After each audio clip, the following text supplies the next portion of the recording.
But when you're reaching out to the public, when you're talking to retail investors, when you're trying to cast that wide net, it actually comes down to having a knowledgeable, successful, proven marketing agency to blast out your message far and wide, reach the ends of the earth, because that's the real secret of driving the traffic, creating the investments to get your deal funded at the end of the day.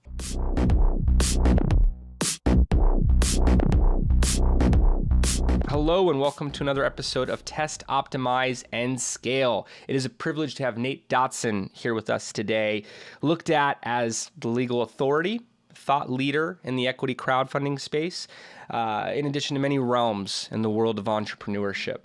Nate is the principal attorney for crowdfunding lawyers, speaks at all the big conferences in the space, has his own podcast, is always publishing content material on how founders could get set up correctly for success, for scale. Nate, thanks for taking the time to join the podcast today. Hey, thanks for inviting me. Truly appreciate it. And at the end of the day, we're all here to just help one another, and especially the audience, and how to do things right, how to optimize and scale at the end of the day. That's all our goals. Absolutely.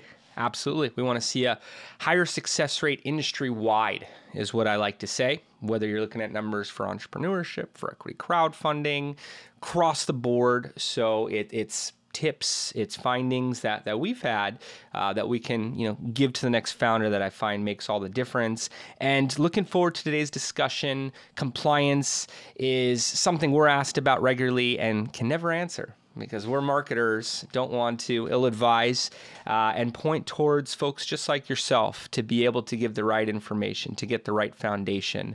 Want to get into that with you, but thought we'd start with your story and leading into the creation of crowdfunding lawyers. Well, sounds good. And I'd love to go back, way back. Been doing kind of deal making in real estate business, raising capital 20 plus years ago, first as a investment broker, and learned how to talk to investors, how to raise capital. Then I made the wonderful decision to go to law school, which of course could be good, could be bad, just kind of depends on your personality at the end of the day. And congratulations yourself being married to a lawyer. That's always a fun ride. Good luck with it. I appreciate that and have shared our discussions with her. She still wakes up twice a year thinking that she's still studying from the bar, even though it's been a long time since then. But no, it was very early in my career that doing deals, helping people structure, raise capital, get their business funded. Entrepreneurship is kind of the number one passion in my life. And I took the plunge myself. I've done it many times since, but this was kind of one of those what makes you who you are type event. So I thought it was important to share, even though it's not necessarily the most happy of times. It all revolved around the first deal that I raised the capital, I managed. I put it together, and then I lost the investors $700,000. And, just kind of want to share this because it's one of those things that in entrepreneurship, we are all testing stuff out, trying to figure things out. Sometimes it works, sometimes it doesn't. And here's an example of when it doesn't, but the wonderful lessons that you can learn as you optimize and scale your own ventures. And it does come down to, I was living in Las Vegas, bought a private jet. And if you've never flown in a private jet, figure out how to at least ride in one, because they're a blast. Raise the $700,000 from investors. Went in, was offered this amazing opportunity to get a piece of this 8-seat jet that was being chartered out of Las Vegas. If you've ever been to Las Vegas, money flows everywhere. Money grows on trees. That's why they have those big, amazing buildings. And you know what? Then 2008 came around. We did all right for a little while, and then Great Recession happens, and in the proverbial sense, it crashes and burns because nobody's spending thousands of dollars to fly anywhere when they can't even afford dinner at the end of the day, or to make their house payments at the end of the day. Right. And that really, it just kind of, it hurt. It also crashed and burned financially with the bank repoing the jets, the investors losing everything. And here's where it gets actually really interesting. I mean, that's just another business opportunity. We all do that. Sometimes it works, sometimes it doesn't. This one hurt a little bit more because of those losses. But I had the investors all of a sudden reaching out to me, trying to, hey, what else do you have going on?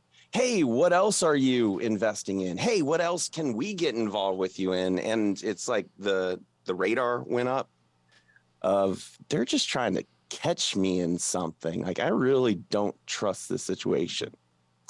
Then I get a call and a subpoena from the Secretary of State. We want to know everything that you've been doing, what investments you've been making, what investor communications have gone out, not just about this, about everything. It was literally like a proctology exam. Not a fun one, very painful, let me tell you. And it actually, at the end of the day, it all works out. Didn't have any issues come of it, but in like my own self-reflective moments, it was that reinforcement of I did everything right. I communicated everything openly, truthfully, best practices implemented. And I made it through what was frankly one of the worst times of my business career unscathed. But it really has shaped the entire path. Now it's been almost 15 years since that occurred, in how we approach and work with investors, with our clients, and how we coach people to be ethical, do things right, be transparent, and at the end of the day, implement best practices to stay out of trouble civilly, legally, criminally. Don't go to jail. So kind of wanted to just share that.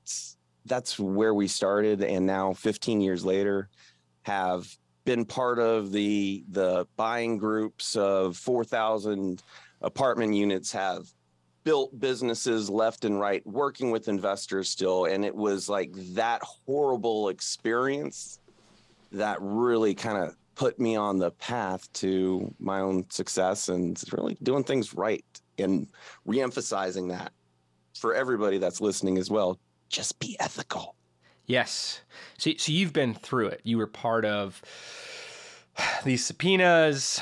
It sounds like some type of investigation. Did everything right. It all checked out, but you had the fear. You had that uncomfortable stage of making sure everything was submitted. And from those learnings, you took that importance to make sure other founders are set up properly, hopefully don't find themselves in a situation like that. And if they do, everything is buttoned up, checks out, like you said, set up with ethics, transparent, following best practices. It's not worth risking it. It's not worth cutting corners or anything like that. Do it correctly right out of the gate. 100% nailed it. And, things go wrong. It's almost, that's the one, death, taxes, and stuff happens. And it's always important to be prepared for that. And that's kind of the big lesson, and how we help founders kind of create the path of, hey, if something goes wrong, let's make sure you're protected, your family's protected, your net worth is protected, and you live to fight another day. Absolutely. Absolutely. And there's some, first-time founders that think, hey, how's this going to be found, or whatever it is. We'll have groups ask us about success fees, and as marketers, we're not broker dealers. We can never do that, and could even sound like the bad guy telling them no for some reason. But on the same page as you, we look at equity crowdfunding, Reg CF, Reg A+, Reg D, these vehicles to reach both retail and accredited investors as a solution that's going to be the primary in years to come. and we're at the early stages of it. We need to be acting correctly today. We need to be preaching the right messages today. And that's why it's so great to have you here talking about compliance, talking about the correct way to set up, because you don't want to have a successful raise and then find out something was off later. So get the right counsel, get the right recommendations early on, set it up so that anyone could take a look at it, and it was the right infrastructure to begin with. Really appreciate it. And I don't know if we're supposed to be mortal enemies or best friends, because the marketing guys and the legal guys can sometimes be at odds and conflict, Sure. but at the same time, us working together on the same team with founders is honestly one of the most important things in the world, because that message that goes out potentially can build, grow, or destroy a business from their capital raise, from what's going out there in the public. So, hopefully we always remain on the same team, but I will also tell you, hey, let's make sure we're doing everything right every step along the way. And I would tell founders, other marketing agencies, my team, that I would rather have that happen than to run something that is not compliant and could create an issue down the line. And it's usually not tomorrow. It could be years down the line that founders hear, hey, that messaging you used in an advertisement, that's against the rules. You're combining, tombstone information with other types of marketing and even forward-looking statements that this should have never run. I would way rather have it pushed back than ever see it go live. So I welcome it anytime. A best practice that we actually do with our clients when working with marketing agencies and teams such as yourself, and it's to come up with a set of approved language, taglines, statements, where you don't have to go back and let's talk about each and every little ad that's going out there, but let's kind of handle everything up front all at once, so you're staying in the right lane, you're staying legal all along the way, and allowing the marketing agencies, yourself, to be able to just run with stuff, but know you're doing it right starting day one. Sure. And we build out content calendars. Sometimes it's more of a monthly, let's get this approved. But if we're basing everything off what's already been signed off on from the offering page and taking highlights from there, we're usually in a good place. Sometimes it could be a little tricky around the portal updates, the update sections on any offering page, and especially as there's been new news, traction, current events, and making sure that is all approved. But like I said, would rather have it triple checked than risk it going out too early. Well, you nailed it. At the end of the day, the risk so outweighs the reward of success if you can't sleep at night, because those liabilities are hanging out there. Sure. You mentioned the death, taxes, legal. These are all things that can have that type of feeling associated behind it. I've seen it firsthand. And let's talk about best practices. Let's say a founder comes to you tomorrow and says, hey, I want to raise capital. Maybe they've already determined the vehicle that they want to use to get there. Maybe they're trying to figure it out. But once they're beginning to set up their campaign, get everything together with their filing, what recommendations do you have for them? What process do you normally take them down so that they're set up to do everything correctly? They're set up for success. They're going to be able to sleep later. What words of wisdom, what journey do you take them down? So we have the exact same client journey every time with every founder, because we know what works.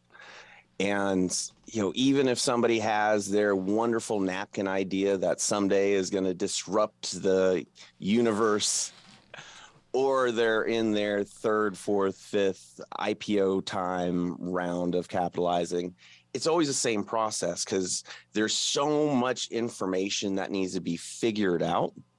We always start with just kind of information gathering, but then we'll spend generally about 3 hours with somebody talking through their business, getting to know their background, figuring out pricing if they have a unique pricing model for their investments.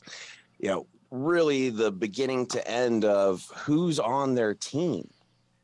At the end of the day, success is based on not being a one-man army, but having that army behind you that has been there, done that, has the success themselves as well, especially when we're talking equity crowdfunding, because it is a more of a newer, nuanced area of how to raise capital from everybody, that you go to the old pros, and the old pros no longer know because they've been out of the game, and it's just kind of a new way to raise capital. You brought up hey, can we just pay you a success fee? I got to say that traditionally has been the way that investments have been funded, but through, they call them broker dealers. They're actually registered investment firms that you can pay them commissions. And you know what? Now they're just a thing of the past. They're dinosaurs because nobody really uses them to sell investments other than maybe institutional type deals. But when you're reaching out to the public, when you're talking to retail investors, when you're trying to cast that wide net, it actually comes down to having a knowledgeable, successful, proven marketing agency to blast out your message far and wide, reach the ends of the earth, because that's the real secret of driving the traffic, creating the investments to get your deal funded at the end of the day. So kind of part of our process is not only getting to know the issuers, their goals and their dreams, who their team is, and kind of filling in the places if they don't have the right auditors or financial analysts or partners involved. And so we spend that time with every single client. So we're building that path to success. And then that's the optimizing stage. And then it's the implementing and making it happen. And at least with us, we don't end at, here's your documents. See ya. Good luck. Thanks for all the fish.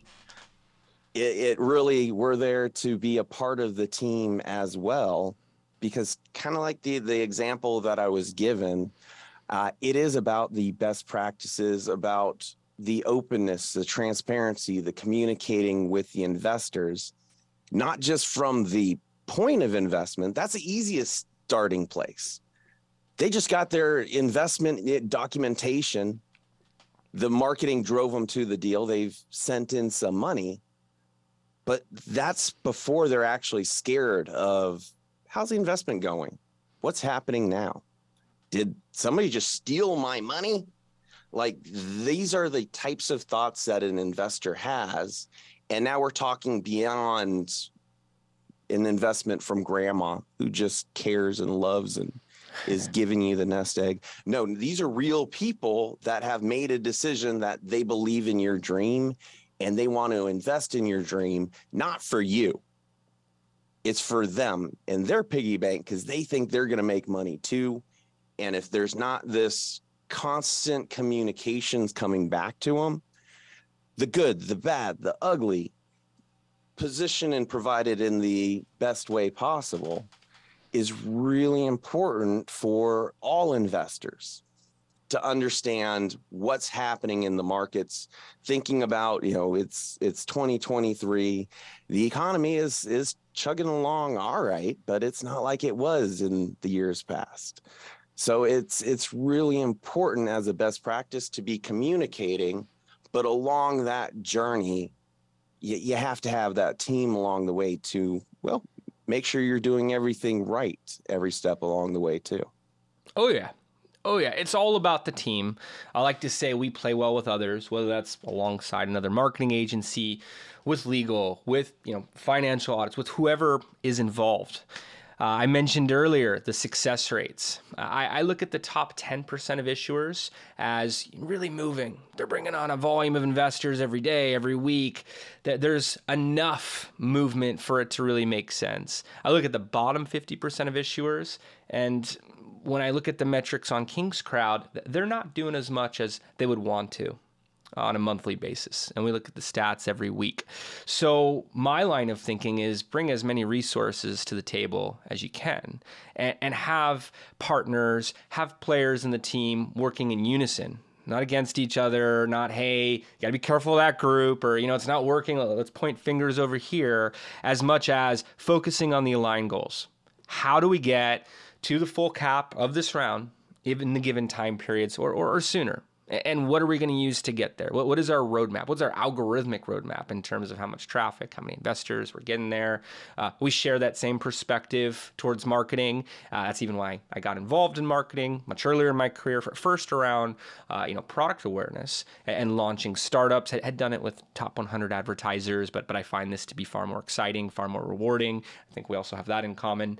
And when I was first introduced to Reg D, 506C, accredited investor raises, the light bulb went off, because, hey, now I could use my marketing skill set and drive these very premium target audiences, high net worth, high household income investors across various behavior interest subsets to deals, to my clients, to be able to see actual capital produced.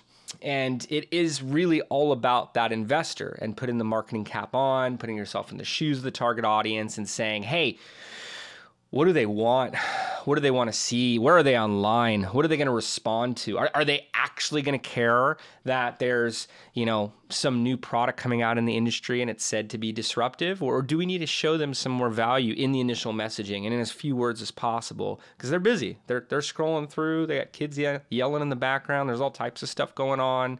So it's like you said, it's for the investors and their needs. They're going to be one of many. On a Reg CF, I think of $1,000 average investment and 1,000 investors per million raised.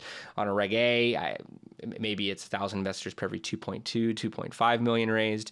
Reg D could differ, 10K, 50K, 100K minimums, but similar concepts, similar, philosophies all the way through of they're going to be one of many. You need to have marketing funnels that allow for scale.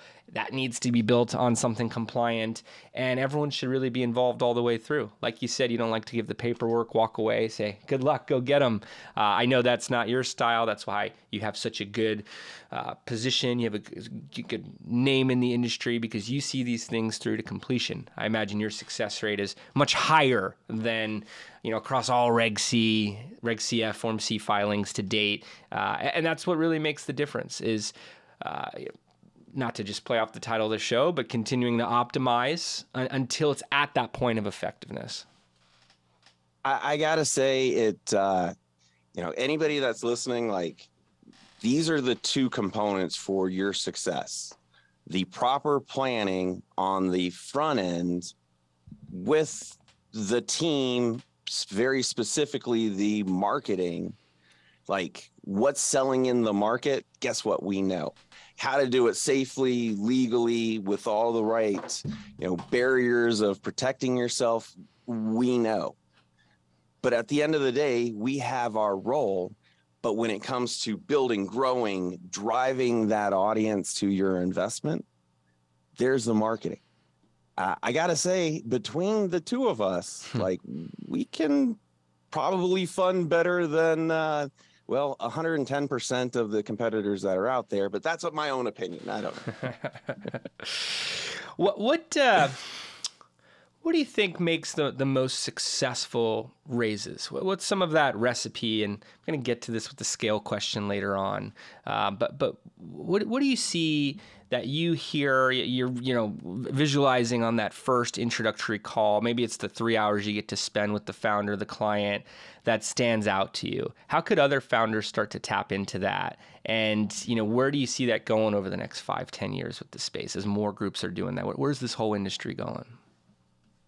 At the end of the day, it is about grabbing people's attention, and the sexier the story, the better the background, the bigger the goal at the end of the day. That's what makes that eye-grabbing response. Hey, can you catch somebody's interest within 3 seconds, 5 seconds of why you? should be invested in.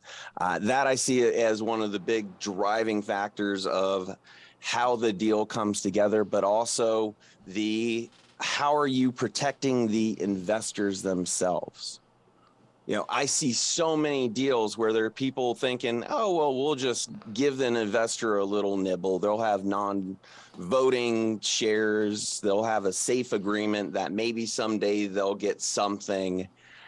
But that really is like, even if you start with a great story, but you don't protect the investors, you don't structure the company itself to make sure that it's attractive for somebody to contribute their hard-earned cash. They've been working hard every day to gain.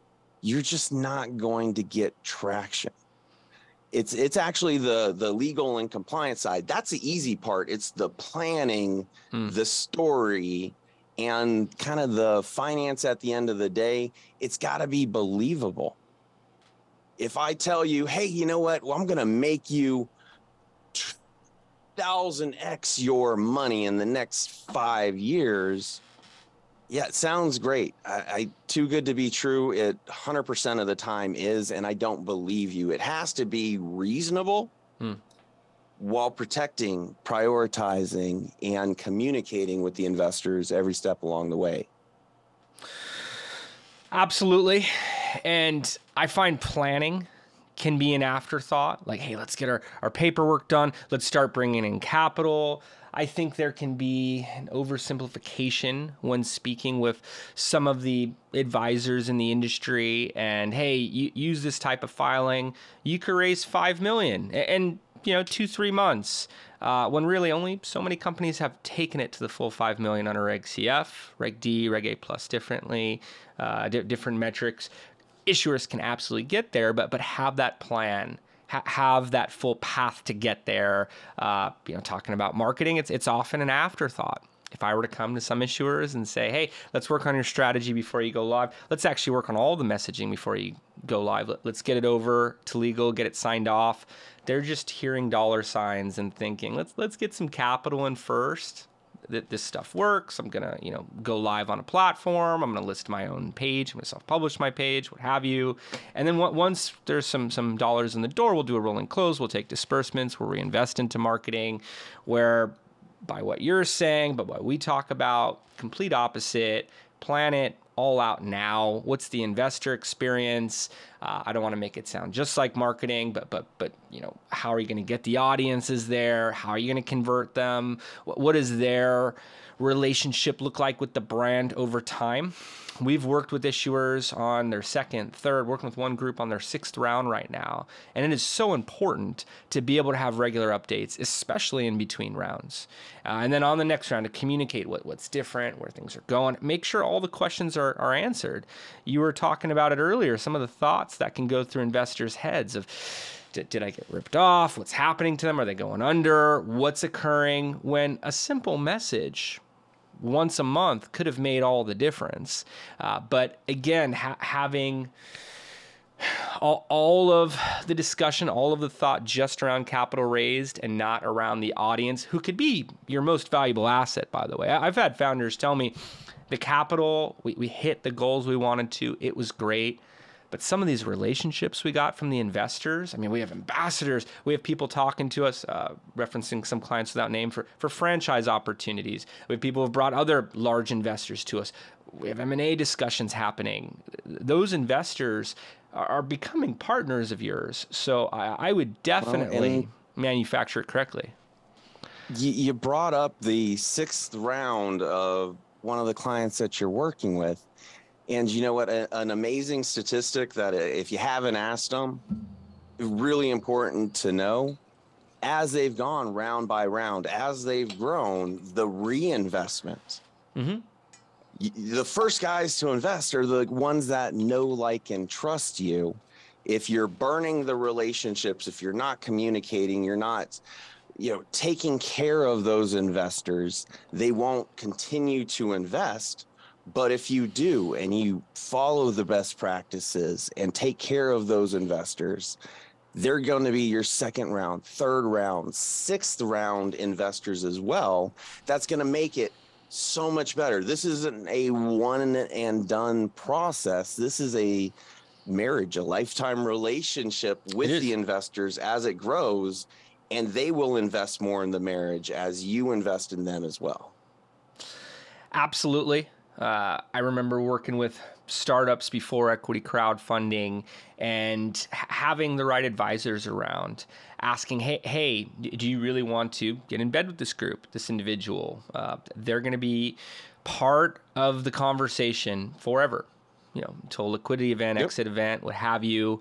Not much different. There can be more protection. All the investors maybe on one seat of the cap table, more of your world. There's different ways to set things up. But at the same time, I would look at it from the same lens of how do we build the right dynamics among our investor base. And there's some groups, some issuers that are trying to get millions of investors across their deals over time.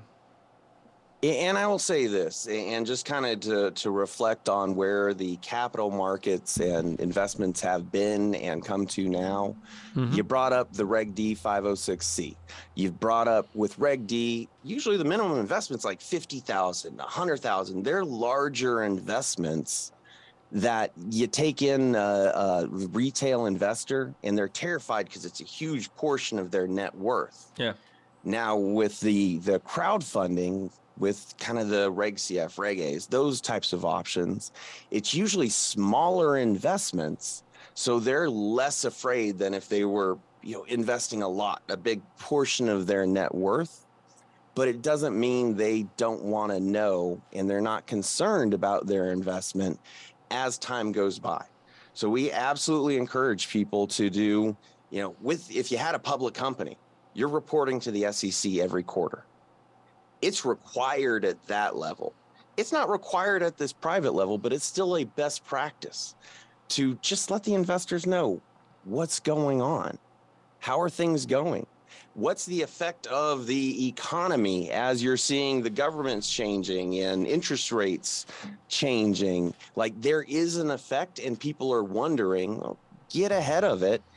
And it actually makes raising capital that much easier because you know what? Investors also talk to one another. Oh, yeah. With their reinvestments, with their friends and their family. Like, you're building this community, and you have to feed the community, and the community will feed you back.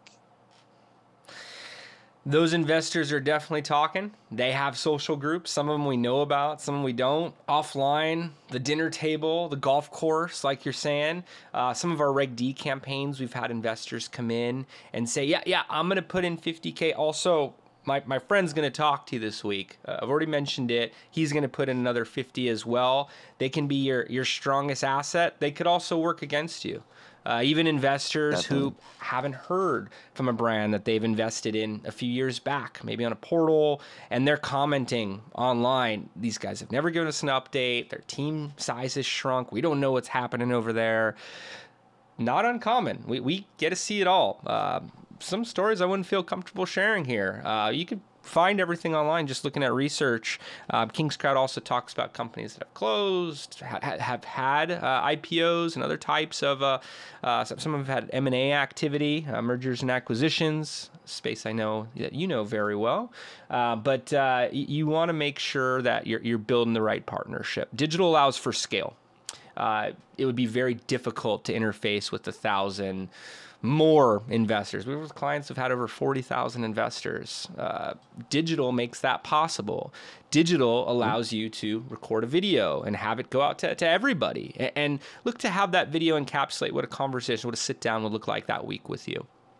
But it has to be utilized. That is the secret sauce of success, is to be able to communicate to everybody succinctly, transparently, and honestly. And when I say honestly, I know I'm an attorney, and we may not have the best reputation for honesty, but I can tell you that even the negative news told truthfully in the best light is one of the most important things to impact on an investor. And even if things aren't going exactly to plan, the comfort that they have, just knowing that they know what's going on, the good, the bad, the ugly, and they trust the information that they're getting is so unbelievably important. Absolutely. And it's a difficult thing to earn back.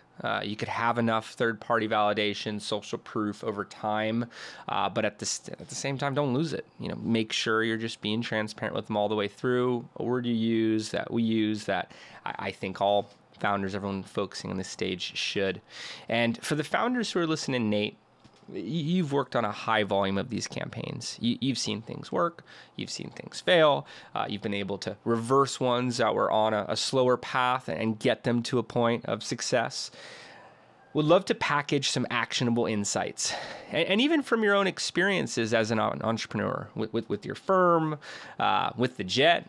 I wish I knew you at that time. It would have been fun to be part of those discussions. But, the findings you had and how you were able to repair those discussions and those relationships and how you've been able to take that to what you do today on these filings, on your real estate deals. What would you recommend to listeners to test out towards their own model, towards their own goals? This could be what you're working on a day-to-day basis. This could be things that you just tell another entrepreneur so that they have a better likelihood of succeeding. Well, sounds good. And, I'm at the end of the day, I'm an entrepreneur as much, if not more, than an attorney. And to be able to build the systems that can scale is that's the lifeblood of success for every business. But the truth is, and kind of going back to my wonderful, fun experiences with a private jet, it doesn't always work out that way. And so to not invest $700,000 into a private jet that you're not really sure if it's going to make any money, that's the testing that shouldn't take place. But if it can be done on a smaller, risk minimizing scale, to try different things, to judge what actually does work and doesn't work, to reach the same goal at the end of the day. I wasn't trying to get a jet. I was just trying to get into investments, and I eventually did it and did it unbelievably successfully. And it took trying different things to learn what does work, what doesn't work. And then once kind of the light bulbs go off, have gone through the processes, especially with doing an investment over and over and over, of what entices investors, what are they concerned about, what questions are they asking. That's kind of the secret sauce of like where we over at Crowdfunding Lawyers help jump a lot of that processes, because we already know and we figured it out. But in your own businesses, whatever your goal is, try to test the different ways to attain your goals without putting all of your eggs in one basket, because you never know if that one basket is not going to work out. Then let's say it doesn't work out.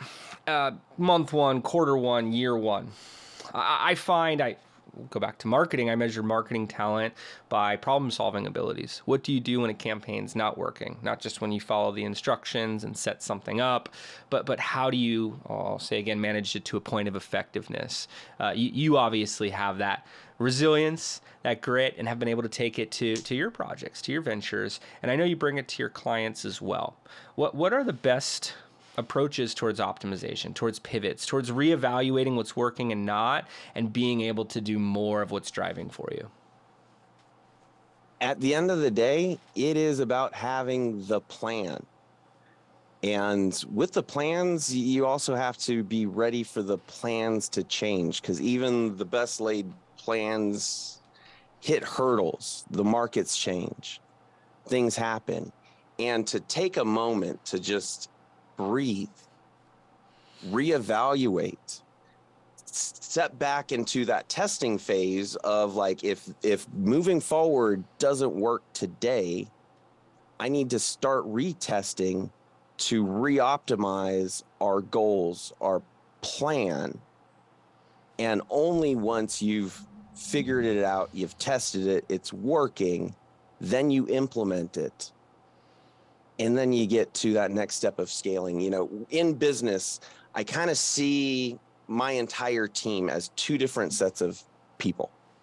And I'll call one the 0 to 1 team. And they're there to develop new systems, to create new opportunities, to create the plan. But frankly, they're not there to scale it. They're not there to run it long term. I try to find personally the least cost way to continue to maintain, implement, and improve a system. But I need a higher quality, more creative team member to be able to set it up, to implement it in the first time, to implement it and optimize it is just kind of completely different. And then I have my 1 to 10 team, leveraging VAs offshore when I can, interns when I can, administrative support when I can, because they're the ones that are phenomenal at just running the same process day in and day out. And then using that same kind of the creative team to hop in there, to test, to challenge, to make sure that the plan is still working and going in the right directions. And it's never finished. That's the fun part. We're always improving. And that's what sets apart the vertical leaders. The market share is who's improving the most over time. What about scale? I know you've worked with some of the top projects in this space to date. Asked a bit about this earlier, but what are some tips? What are some examples towards scale? In terms of scale, I love to quote one of our favorite clients, Grant Cardone. He came out with a book a long time ago. The 10x sales or 10x something. Yeah. And the entire concept was if you aim 10 times higher than everybody else, you're going to grow beyond everybody else. And there's honestly so much truth to that. And I know that I literally drive the team crazy because I tell them, hey, here's what we're going to do. And dang, if we're not running forward and we're going to make it happen. But if we miss the mark, we are so much better than where we were and so much farther along than the competition. It's really about that goal setting and creating the plan to actually hit it and not beating yourself up if you haven't hit that $1 billion number quite yet, but give it a little bit more time. Couldn't agree with you more. Used to hear when I was younger, shoot for the stars, land on the moon. Big subscriber to Grant Cardone. My partner Tim, our COO, has been to many of his workshops. So great to hear you're involved in the success there. Obviously, very visible campaign that's done very well. And before we start wrapping up, Nate, just wanted to ask a question about the future as well too. You're obviously very focused on this industry. We're at about 460 issuers live today with Reg CF, Reg A Plus getting more awareness, Reg A getting more awareness, notoriety, and Reg D. Where do you see everything going? If we were to look at 2033, 10 years from now, what type of volumes of groups are going to be using these types of filings? What type of groups are going to be involved? Where are the campaigns going to live? What gets you excited about this vertical looking forward? My biggest excitement, so Ray A, wonderful. You can raise $75 million, blah, blah, blah, blah, blah. That's not the exciting part nowadays. If your business is to the point that you're thinking, hey, can I uplist, can I IPO, that is exciting. But the real excitement and what people are just barely starting to do, and we've got quite a few clients that are moving in this direction, is starting to be able to combine the types of capital offerings that they're doing. So just to explain, we've talked a little bit about regulation CF, regulation crowdfunding. You can raise up to $5 million from anybody. We've talked about regulation D, where you have a minimum investment of $50,000. Well, now we're able to do both of them at the same time. Being able to capture the smaller retail investors, with that wide outreach everywhere, at the same time as doing the Reg D investment side by side. Yep. Capturing the larger investment amount. And with these strategies, forget about a $5 million cap. You can raise as much money as what you need, but you don't have the months and months and months and cost of going through this entire Regulation A process. Now, in a month timeline, can be listed on a crowdfunding portal, can have your Reg D through the investment portal, where now an investor with some amazing marketing agency assistance gets there, and the first question becomes, are you accredited? And you know what? Are you ready to make a $50,000 investment? Or we don't want to lose you. Would you be willing to invest less? But now all of a sudden you can capture every investor out there, incentivizing the big guys, keeping involved the little guys, and maximizing that reach to make all of your dreams come true. This side by side, having that landing page, driving the accredited here, the retail there, going far beyond the 5 million, all within your offering based on your valuation, of course. Really glad you pointed that out. I wish more companies would use it. And as we begin to wrap up, Nate, first of all, thanks for taking time to join the podcast here and put together this content. You're a real wealth of knowledge, and it goes far beyond legal and tapping into your entrepreneurial muscles here. What final thoughts would you want to leave listeners with to close this out? You know what? At the end of the day, the most important thing is, to quote Nike, just do it. Yes. If you don't get started, you're never going to win. And you may not win the first time. The average entrepreneur fails 5 times before they succeed on the 6th. That's just average. And as long as you test, don't put all of your eggs in one basket, and take the right approach of just keep moving, at the end of the day, you're going to aim for the stars, and maybe you only hit the moon, but maybe hit the next solar system. Just keep on going is all that I could say to impress upon everybody can do it. Just make it happen. Couldn't agree with you more there, Nate. And if listeners want to continue this discussion, what's the best way for them to get in contact with your firm? Reach out to us anytime. We're the Crowdfunding Lawyers. Crowdfundinglawyers.net is our website. We do free consultations. You actually pick who you talk to. So I would love to actually chat it up with each and every one of your listeners. But definitely check us out.